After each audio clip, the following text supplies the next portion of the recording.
this. After the referendum, 70% of Theresa May's cabinet, including her, had previously urged the country to stay in the European Union and told us that it was in our best interest and that leaving would damage the country. Just 7 greyed out were leavers. The rest of her cabinet had all been strong Remainers. But after the referendum, suddenly Tory Remain ministers morphed into Brexiters. What happened to principles?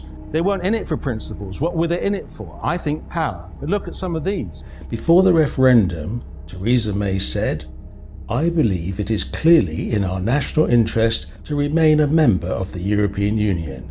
But after the referendum, she said, "Leaving the EU presents us with a world of opportunities, and I'm determined to seize them." Before the referendum, Jeremy Hunt, as Health Secretary, said, "A strong NHS needs a strong economy. We should not put that at risk with Brexit." But after the referendum, he said, "Brexit can be a great catalyst for change in health and social care." These were Remainers, but with Brexit policies now.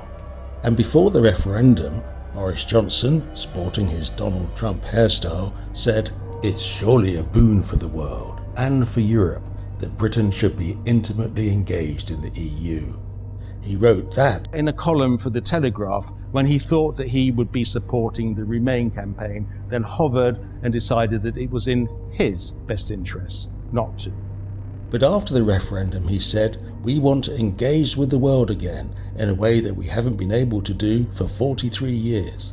This was a myth. Because in the EU, we have the best of both worlds. In the EU, we can trade with our most important customers and suppliers right on our doorstep, where almost 50% of our imports and exports come from and go to, and we can have trade with the rest of the world. It doesn't have to be, and has never been, either or. So this was a myth.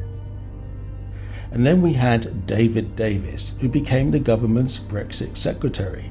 Before the referendum, he said, "If a democracy cannot change its mind, it ceases to be a democracy." He said that in 2012 when he was desperate to get another referendum to get us out of the EU. But now we're out, he doesn't want to give us another chance in case we change our mind. Because after the referendum, he said, "There must be no attempt to remain in the EU, no attempt to rejoin by the back door, and no second referendum." So much for allowing voters to change their minds. There's more. Before the referendum, Liz Truss, as Secretary of State for the Environment, Food and Rural Affairs, backed Remain, saying it was in Britain's economic interests and that Brexit would be a hugely retrograde step for the environment. She also said, "The EU and the single market have brought about massive benefits for food and farming." But after the referendum, she changed her tune and said, "As Prime Minister, I will remove onerous EU regulations and red tape to back our British farmers." On Thursday, 4th of July, vote tactically to remove the Two-Faced Tories from office.